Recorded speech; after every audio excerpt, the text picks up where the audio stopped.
తెలంగాణ రాష్ట్ర సిద్ధాంతకర్త professor Jayashankar sir వర్ధంతి వేడుకలను ఆదిలాబాద్ జిల్లా కేంద్రంలో ఘనంగా నిర్వహించారు. తెలంగాణ చౌకులోని ప్రొఫెసర్ విగ్రహానికి కాంగ్రెస్ పార్టీ నియోజకవర్గ ఇన్ఛార్జ్ శ్రీనివాస్ రెడ్డి పార్టీ నాయకులతో కలిసి నివాళులు అర్పించారు. అలాగే బీఆర్ఎస్ పార్టీ జిల్లా అధ్యక్షుడు మాజీ మంత్రి Jogu Ramanna, municipal chairman Jogu Premender party నాయకులతో కలిసి జయశంకర్ విగ్రహానికి పూలమాలలు వేసి శ్రద్ధాంజలి ఘటించారు. బీజేపీ నాయకులు సైతం పట్టణ అధ్యక్షుడు లాలా మున్నా, కౌన్సిలర్ నాయకులతో కలిసి ఘనంగా నివాళులు అర్పించారు. ఈ సందర్భంగా మాజీ మంత్రి జోగు రామన్న, కాంగ్రెస్ పార్టీ నియోజకవర్గ ఇన్ఛార్జి శ్రీనివాస్ రెడ్డిలు మాట్లాడుతూ తెలంగాణ సిద్ధాంతకర్త ఆచార్య కొత్తపల్లి జయశంకర్ సార్ తెలంగాణే శ్వాసగా, తెలంగాణే ధ్యాసగా, తెలంగాణే లక్ష్యంగా తుదిశ్వాస వరకు పోరాడారని గుర్తు చేసుకున్నారు. ఎంతో మందిలో ఉద్యమ స్ఫూర్తిని రగిలించారని పేర్కొన్నారు. తెలంగాణ రాష్ట్ర సాధనలో ఆయన పాత్ర మరువలేనిదని కొనియాడారు. జయశంకర్ సార్ భౌతికంగా దూరమైన తెలంగాణ ప్రజల గుండెల్లో నిలిచిపోయారని పేర్కొన్నారు. సార్ ఆశయ సాధనాలకు అనుగుణంగా రాష్ట్ర ప్రభుత్వాలు కృషి చేయాలని కోరారు. ఈ కార్యక్రమంలో యువజన సంఘాలు, స్వచ్ఛంద సంస్థలు, కుల సంఘాల నాయకులు పాల్గొన్నారు. ప్రొఫెసర్ జయశంకర్ సార్ జయంతి సందర్భంగా ఆదిలాబాద్ పట్టణంలో ఆదిలాబాద్ ప్రజలంతా ఆయనకు ఘనంగా నివాళులు అర్పించి, ప్రొఫెసర్ జయశంకర్ సార్ జీవితమే తెలంగాణ, ఆయన మదిలో ఉన్నటువంటి ఆలోచనని, ఈ తెలంగాణ రాష్ట్రం వస్తేనే తెలంగాణ ప్రజల జీవితాలు బాగుపడతాయని, ఆయన జీవితాన్నే సర్వస్వం తెలంగాణ కొరకు త్యాగం చేసినటువంటి గొప్ప వ్యక్తి. ఈరోజు తెలంగాణ మనమంతా పోరాటం చేసి సాధించుకున్నామంటే వేలాది మంది అమరుల భాగస్వామ్యం ఎంత ఉందో, వాళ్ళ త్యాగం ఎంత ఉందో, జయశంకర్ సార్ యొక్క గొప్ప ఆలోచన కూడా దానికి తోడైన కారణంగానే తెలంగాణ సాధించుకున్నాం. తెలంగాణ సాధించుకొని 10 సంవత్సరాలు పూర్తయింది. ఈ తెలంగాణ రాష్ట్రంలో వెనకబడ్డటువంటి బడుగు బలహీన వర్గాల జీవితాలన్నీ తెలంగాణ రాష్ట్రం వస్తేనే బాగుపడతాయని, సమైక్య ఆంధ్రప్రదేశ్లో బడుగు బలహీన వర్గాలకు ఎక్కడా న్యాయం జరుగుతలేదని గొప్ప ఆలోచనతో ఆ రోజు తెలంగాణ సాధన కొరకు ఉద్యమం చేశారు. కానీ దురదృష్టం ఏంటంటే, సమైక్య ఆంధ్రప్రదేశ్లో ఏ రకంగానైతే బడుగు బలహీన వర్గాల జీవితాలు ఉండెనో, తెలంగాణ రాష్ట్రం వచ్చిన తర్వాత కూడా ఆ రకంగానే మా జీవితాలు ఉన్నాయి. వివిధ రాజకీయ పార్టీలు అనేక సందర్భాల్లో ఎన్నికల సమయంలో మాట్లాడతారు. ఈ సమాజంలో 56% ఉన్నటువంటి బీసీలకు అన్ని రకాలుగా న్యాయం చేస్తామని అంటారు. మళ్ళీ వాళ్ళు చేయాల్సినటువంటి పనులు మాత్రమే చేస్తున్నారు. ఈ రాష్ట్ర ప్రభుత్వానికి విజ్ఞప్తి చేస్తున్నా, డిమాండ్ చేస్తా ఉన్నా, ప్రొఫెసర్ జయశంకర్ సార్ యొక్క జీవితం ఈ తెలంగాణ కొరకే అంకితం చేసింది. ప్రభుత్వ ఖర్చుతో ప్రతి గ్రామంలో జయశంకర్ సార్ యొక్క విగ్రహాలు ఏర్పాటు చేయాల్సిన అవసరం ఉంది. ఆయన త్యాగాన్ని భావితరాలకు చెప్పాల్సినటువంటి అవసరం ఉంది. త్యాగం చేసిన వారి గురించి భావితరాలకు చెప్పినప్పుడే భవిష్యత్తును ఏ రకంగా నిర్మాణం చేసుకోవాలనో ఆలోచన అనేది వస్తుంది.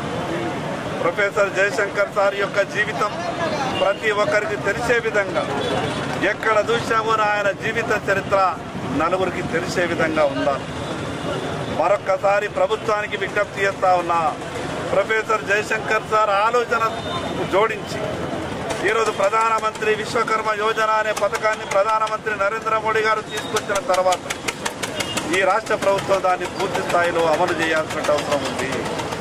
ఎందరో విశ్వకర్మలు ఈరోజు ప్రపంచానికే ఇంజనీరింగ్ నేర్పించినటువంటి ఆ విశ్వకర్మలు ఈరోజు బతుకు వెళ్ళదీద్దామంటే కూడా వెళ్ళనటువంటి పరిస్థితి ఉంది.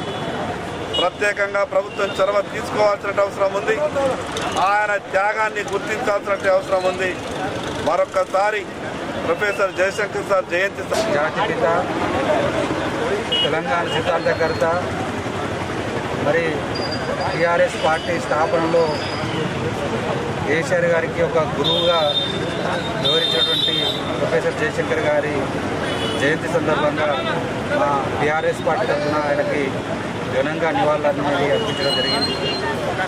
ఏదైతే ఆయన కలలు కనడం జరిగింది, తెలంగాణ రావాలని, తెలంగాణ భావజాలాన్ని మరి తొలిదశ ఉద్యమ కాలంలో అదేవిధంగా మలిదశ ఉద్యమ కాలంలో ఆ భావజాలాన్ని మరి తెలంగాణ మనకెందుకు అవసరం, తెలంగాణ రాష్ట్రం మనం సాధించుకుంటే ఏమేమి మనం ఫలాలు పొందవచ్చో ఆ భావజాలాన్ని మరి ప్రతి ఒక్క తెలంగాణ పల్లె పల్లెన ఆయన వినిపించడానికి మరి ఆయా భావజాలాన్ని వ్యాపింపజేయడానికి మరి ప్రొఫెసర్ జయశంకర్ గారు కీలకమైనటువంటి భూమిక పోషించడం జరిగింది. అదేవిధంగా తెలంగాణ రాష్ట్రం అనేది ఒక రాజకీయ శక్తి ద్వారానే మరి తెలంగాణ రాష్ట్రాన్ని సాధించుకోవచ్చు. మరి ఆ తెలంగాణ రాష్ట్రాన్ని సాధించుకోవాలంటే కేసీఆర్ గారు అప్పుడు తన పదవికి రాజీనామా చేసి పార్టీని స్థాపించడం జరిగింది. దానికి ఆయన ముఖ్య భూమిక పోషించి ఆయన సలహాలు అందిస్తూ కేసీఆర్ గారికి ఏ విధంగా నడవాలనో ఆ విధంగా తెలంగాణ రాష్ట్రం ఉద్యమంలో పాల్గొనడం జరిగింది. చివరికి తెలంగాణ రాష్ట్రాన్ని సాధించుకున్నాం. మరి తెలంగాణ రాష్ట్రం సాధించే సమయానికి ఆయన లేనప్పటికీ మరి ఆయన యొక్క ఆత్మ మరి శాంతి ఇచ్చిండొచ్చు, ఆయన యొక్క ఆత్మ ఆనందం వ్యక్తం చేసిండొచ్చు. మరి ఆయన ఎప్పుడు కూడా ఎక్కడున్నా కూడా ఆయన ఆత్మ మరి ఇంకా కూడా ఈ తెలంగాణ రాష్ట్రం యొక్క ఇంకా ఏ పార్టీ ఉన్నా కూడా ఏదైతే ఆయన కలవగలిగినటువంటి తెలంగాణ రాష్ట్రం ఇంకా కూడా ఈ 10 సంవత్సరాల కాలంలో మరి కేసీఆర్ గారి నాయకత్వంలో మనం డెవలప్మెంట్ చేసుకోవడం జరిగింది. ఈ కాంగ్రెస్ ప్రభుత్వం కూడా మరి ఆయన ఆచరణానుగుణంగా పనిచేయాలని తెలియజేసుకుంటూ జై తెలంగాణ.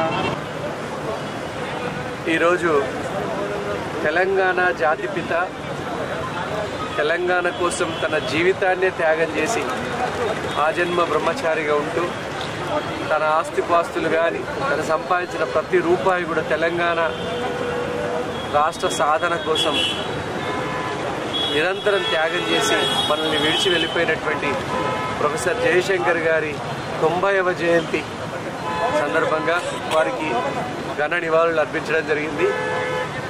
ఆ రోజు మలిదశ తెలంగాణ ఉద్యమం ఉవ్వెత్తున లేవడానికి ప్రొఫెసర్ జయశంకర్ గారు ఒక సైద్ధాంతిక పునాదులు, ఐడియాలజికల్ ఫౌండేషన్ సిద్ధాంతాలను తెలంగాణ పట్ల మలిచి ఒక అస్త్రంగా చేసి నాటి ఆంధ్ర పాలకుల దురాగతాల్ని బయటపెట్టి మా నీళ్లు నిధులు నియామకాలు మాకే కావాలని ఒక గొప్ప పోరాటం చేసినటువంటి యోధులు. ఆ తర్వాత చీమలు పెట్టిన పుట్టలో పాములు దూరినట్లు రకరకాల అరాచక శక్తులు దూరుండవచ్చు తెలంగాణ ఉద్యమంలో. ఆ ఉద్యమాన్ని క్యాష్ చేసుకుని ఉండవచ్చు. కానీ ఎటువంటి ఆ రోజు భారతదేశ స్వాతంత్రం కోసం మహాత్మా గాంధీ గారు జాతిపిత పోరాడి ఎట్లయితే ఏ పదవులు అనుభవించకుండానే అమరుడైనరో అట్లనే ప్రొఫెసర్ జయశంకర్ గారు కూడా తెలంగాణ ఉద్యమంలో పాల్గొని తెలంగాణ స్వాతంత్రం కోసం కష్టపడి తన జీవితాన్ని ధారపోసి తెలంగాణ జాతిపితగా మిగిలిపోయినరు. ఆ తర్వాత ఎటువంటి పదవులు చేపట్టకుండా అపూర్వమైనటువంటి కీర్తి ప్రతిష్టలు గడించారు. వారు మన మధ్య లేకపోయినా కూడా వారి యొక్క సైద్ధాంతిక పునాదులను సిద్ధాంతాలను ముందుకు తీసుకుని విశ్వకర్మలకి అందరికీ కూడా ప్రొఫెసర్ జయశంకర్ గారు లాంటి మహనీయుని కనిచ్చినందుకు మనస్ఫూర్తిగా కృతజ్ఞతలు తెలియజేస్తా ఉన్నాం.